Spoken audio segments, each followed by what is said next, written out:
Good evening to all of you. Today we will continue with this series जो हमने पिछली बार video बनाया था मन का खेल पार्ट 1। अभी हम पार्ट 2 की तरफ जा रहे हैं। तो आज का टॉपिक जो मेरे को प्रपोज किया गया है ऑडियंस की तरफ से, जब हालात ऑपोजिट हों उस समय मन को कैसे शांत करें।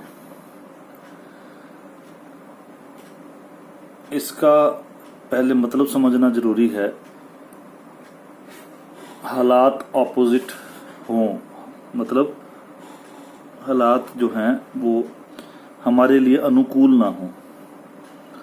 अनुकूल जो है वो है हमारा कंफर्ट जोन, कि हम अपने कंफर्ट जोन में हैं और उसी में हम रहना पसंद करते हैं, तो उसको हम अनुकूल मानेंगे। और अगर हालात प्रतिकूल हो जाते हैं हमारे, तो हम इट इज़ ऑटोमेटिक। हमने स्ट्रेस वाले वीडियोस में भी ये बात कवर करी थी कि अगर प्रतिकूल हालात होते हैं हमारे, तो वहीं से जो बॉडी का रिएक्शन है वो स्ट्रेस के रूप में बाहर आता है।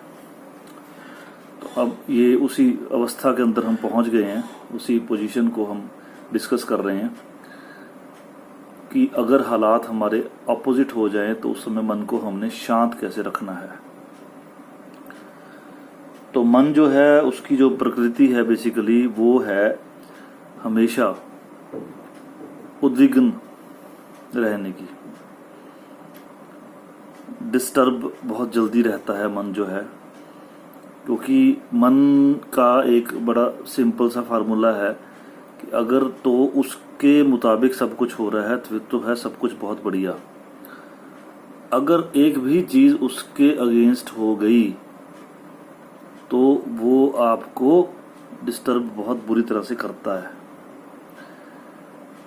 मन में आया कि मैं ऐसा दृश्य देखूं, मैं फलानी फिल्म देखूं, और उस प्रकार की स्थिति नहीं बनी कि हम मन की उस इच्छा को पूरा कर सकें, तो मन आपको डिस्टर्ब करके रहेगा। डेफिनेटली वो बहुत व्याकुल सा हो जाएगा कि ये चीज़ कैसे रह गई, ये चीज़ कैसे नहीं मिली। और फिर साथ में उसके मिल जाती है ईगो, और फिर वो दोनों मिलके बढ़िया नाच नचाते हैं हम सभी को। तो इसके अंदर जो हालात प्रतिकूल वाला पॉइंट जो है, सबसे पहले ये समझना जरूरी है कि हालात अगर प्रतिकूल हैं तो क्या उसके अंदर हमारा दोष है। अगर तो उसमें हमारा दोष है, फिर तो हालात को ठीक करने की तरफ ध्यान देना चाहिए कि हालात खराब हुए हमारी गलती से, हमारी किसी ऐसी बात से हालात खराब हुए हैं जिसको हम रोक सकते थे। मान लीजिए हमने किसी के ऊपर क्रोध कर लिया और वहाँ पर हमारी बहस हो गई और उसके बाद हमारी आपस में हॉट वर्ड्स एक्सचेंज हो गए, तो वो हम कह सकते हैं कि उस चीज़ को हमने खुद क्रिएट किया। और जितना भी हमारा रोल है उसके अंदर, अगर हम किसी सही बात के पक्ष में हैं तो उसको भी सोचना पड़ेगा। अगर हम सिर्फ अपनी ईगो के लिए चाहते हैं कि हमारी बात का समर्थन किया जाए, उसको भी विचार करना पड़ेगा हमें। तो ये सारे पॉइंट्स होते हैं जो हालात को पहले उसकी समीक्षा करनी जरूरी है कि हालात जो हैं वो हमारे प्रतिकूल हैं। जो अब जैसे कोरोना की प्रॉब्लम चल रही है, कोविड की प्रॉब्लम चल रही है, लॉकडाउन रहा, अब खुलना शुरू हुआ है धीरे धीरे, तो अब उसके अंदर हम किसी का भी दोष नहीं मान सकते। जैसे कहा जा रहा है कि किसी देश में उसकी रिसर्च हो रही थी और वहाँ से वो फैलाया गया, तो वो पता नहीं कितनी ठीक है बात, कितनी गलत है, कुछ कह नहीं सकते उसके बारे में। संभावना लगती है कि हाँ ऐसा हुआ होगा। तो लेकिन अब उसको आप ये नहीं बोल सकते कि हमने उस चीज़ के अंदर कोई योगदान डाला है, तो इस वजह से वो चीज़ एक नेचुरल कामिटी की तौर पे मानी जा सकती है। तूफान आ गया समुद्र के अंदर या अर्थक्वेक आ गया, तो वो सारी चीज़ें जो हैं वो हमारे बस में नहीं है कि हम उनको रोक पाएं। अगर है तो फिर वो बहुत लंबा चौड़ा है उनका सिस्टम, हमारा सारा गवर्नमेंट का सिस्टम, हमारी सारी पॉलिसीज, हमारा सारा बहुत सारी चीज़ें हैं जो उनके अंदर फिर इन्वॉल्व होती हैं, जो इनको कम किया जा सकता है with the help of the expert opinions और समथिंग लाइक दैट। तो ये एक प्रकार से हमारे लिए बहुत बड़ी एक चैलेंज है कि हम जो हालात हमारे प्रतिकूल होते हैं तो उसका कारण जानना बहुत ज़रूरी है कि हालात हमारे प्रतिकूल क्यों हैं, और अगर उसको हम अपनी समझ से, अपनी बुद्धि से, अपने एफर्ट्स के साथ कंट्रोल में लाकर सिचुएशन को अच्छा बना सकते हैं, वो तो बहुत ही अच्छा सॉल्यूशन है, बहुत ही बढ़िया एक हमारे लिए ऑप्शन बनती है वो।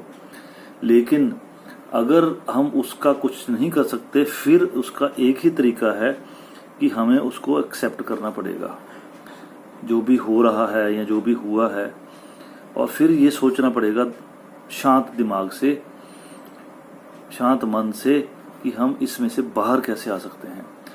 अगर आपने मन को अशांत कर लिया या मन अशांत आपका हो गया होगा, ये तो श्योर है, वो होगा ही होगा, क्योंकि जो चीज़ उसकी इच्छा के अनुकूल नहीं है वो उसने होना ही होना है, रिएक्शन देना ही देना है, उसकी नेचर है ये। तो फिर आपको इस बात के ऊपर ध्यान देना पड़ेगा कि मन को शांत पहले किया जाए, ताकि कोई रास्ता निकाला जा सके जो इस समस्या को, जो आपके हालात प्रतिकूल हैं, उसको ठीक करने के लिए एक अच्छी दिशा में विचार कर पाए।